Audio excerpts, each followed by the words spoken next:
amazing people. Hope you're good and well, and welcome back to the Mind Body Happiness podcast. And I wanted to talk about something that I am really passionate about and becoming more and more aware of as I work more and more with people and helping them to develop their own mindset, bodies, health, well-being, and just trying to optimize and being the best person they can.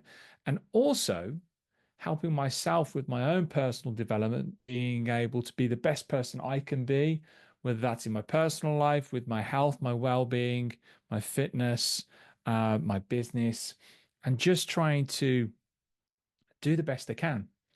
And one of the biggest areas that I really struggle with, and I'm sure a lot of people out there struggle with, is dealing with anxiety and overwhelm, and whatever other words you want to connect that with.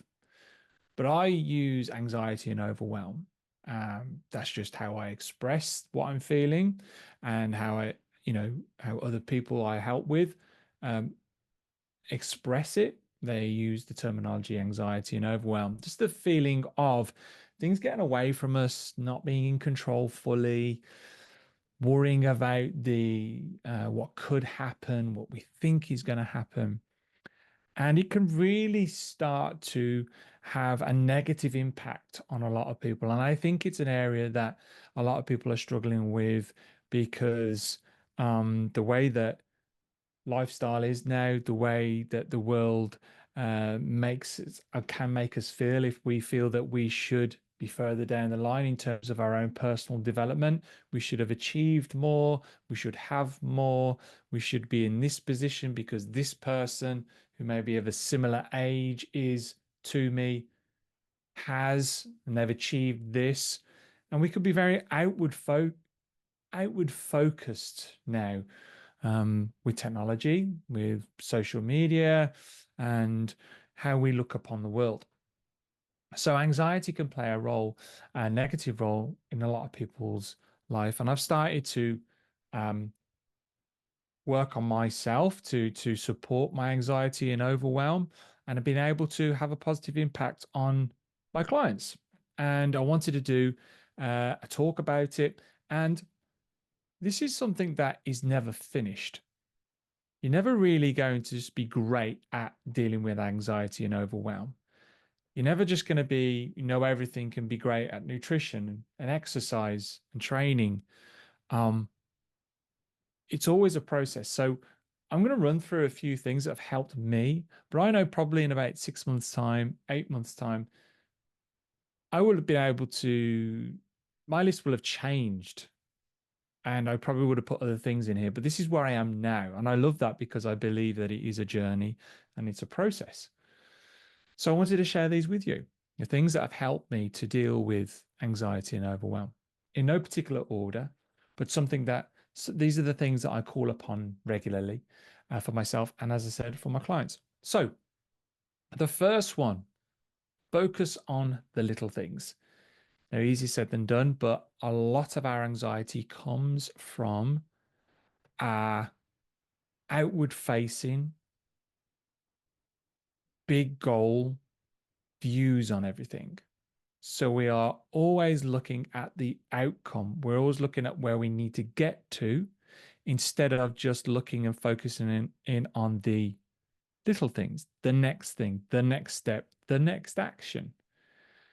If you are looking to start a business, for instance, we can always be looking at what that business looks like when it is doing well, when it's set up, processes and systems are in place, clients are there, money's being made.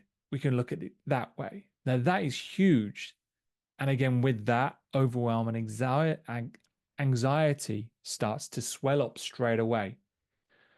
But if we are to have those goals, whether it is with a business, whether it is with a health fitness goal, a personal development goal, it's great to have that ultimate goal, but we always have to remind ourselves to come back to the little things, the here and now. What am I doing today? What am I doing now that inevitably is going to push me towards that big goal, but bringing my focus back to the here and now. And I always think that is great, supports me when I'm getting that anxiety and overwhelm is what I've got to do today. Well, if I'm writing a book, all I have to do today is write the next page of that book, or at least start the page. That's all I need to do. And I know if I can take action on that every day, or when I have it in my schedule to do that, I'm going to get towards that book being written. Or all I need to do today is prepare my lunch and snack to be healthier. All I know that I need to do today is I need to hit these amount of steps, and that's going to be better than last week. So it's pushing me towards my outcome. So focusing on the little things, the here and now, is going to be a huge skill, and it is a skill that you have to work on. You're never going to just get it, but putting yourself to is going to be really helpful. The second one, practicing gratitude. Now, this is a part of my morning routine with my journaling.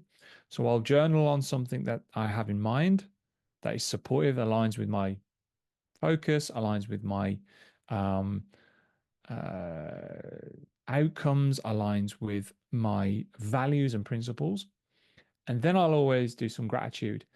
And it always really is so supportive when I start to focus in on what I already have. Because again, anxiety and overwhelm can come from outward facing perspective of things I need to do, things I need to accomplish, things I need to, put myself through. But then bringing yourself back every morning to go, what am I grateful for? And just allow the pen to write. And I always suggest writing it down because it has more weight to it, sticks around a lot longer throughout the day. So writing a gratitude list in the mornings is hugely beneficial and supportive of controlling anxiety and overwhelm. The third one, focus in on what you can control. All right. So asking yourself, what have you got control over, and spend your time there. Because I think a lot of us, me included again, can look at the things that we are not in control, what other people are thinking, other people's actions, um, always continue to be outward facing and thinking about what have I got control over today? Well, I'm not in control of like what that person is going to do, the decisions they're going to make, um, what the world is doing, but I have control of what my next action is going to be. So let's pull my energy towards that. And always pulling yourself towards that is so, so supportive. Focusing in on what you can control and starting to move away and moving your focus and subconscious away from stuff you can't control. So taking time to see how big the world is and understand you are very small in terms of the world, and actually just focusing in on your actions, your thoughts, what you can do for yourself that is supportive for you today, now. So focusing in what you have control over. Number 4, have the guts to feel your emotions.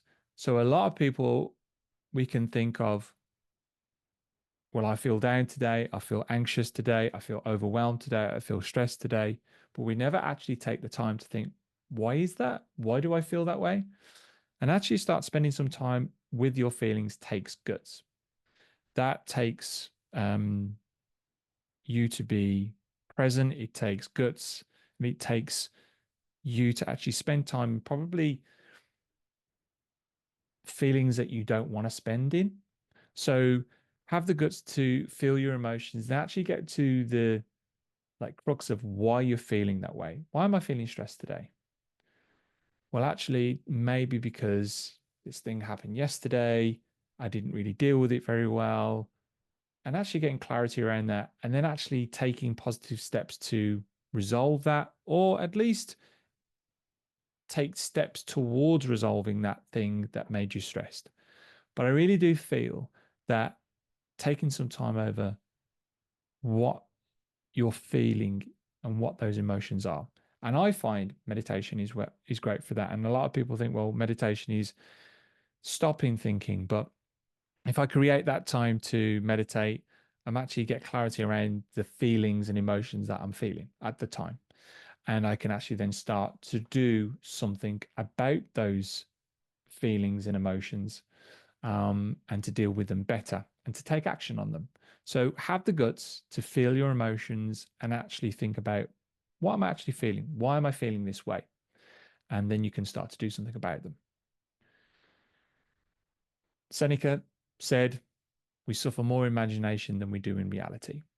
So being in our head all the time actually um, is more negative than actually getting out of our head and getting back into reality.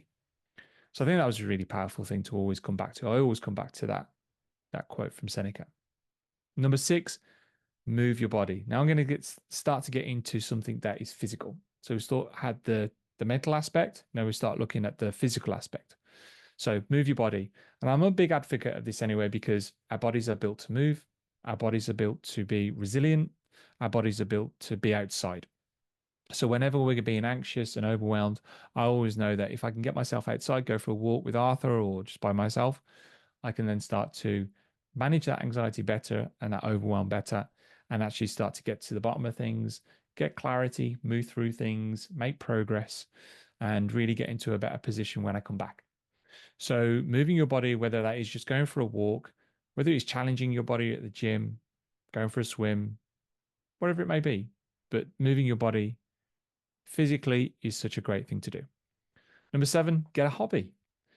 So getting a hobby, doing something is completely outside of your normal day to day, something completely away from your set of skills, your knowledge, and actually picking something up and doing something outside of all of that.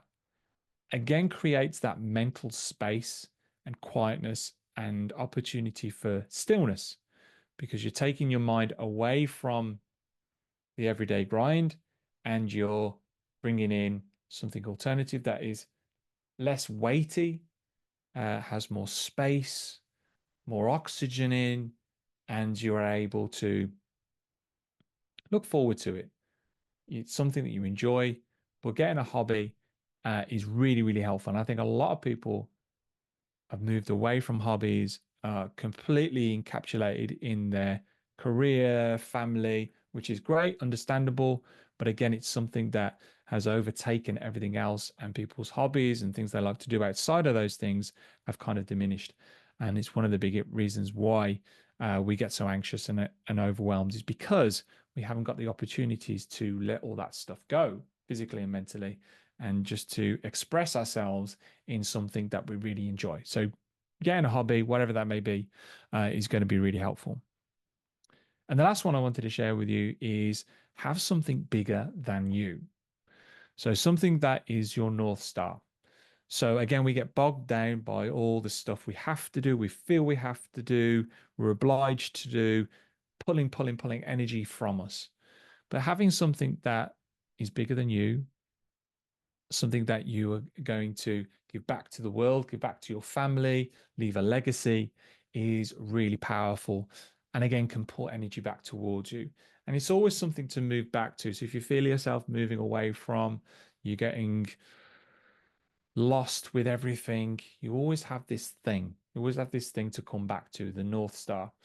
For me, it may be creating some content that is going to help somebody, or I feel it's going to help somebody. If it's not going to help somebody, it may help myself. But it's feeding back into my North Star, whether that is writing a book, whether that's creating a document, whether that's creating a video. Always have this North Star where I can come back to. I can call it Strong Life Club, the Mind Body Happiness podcast, but it's my North Star. I always come back to, and it's bigger than me. It's going to be able to impact more people than just impacting me. It's hopefully going to have a positive impact on people's lives, whether it's people I don't know, never come across before, or someone, a friend, a family member.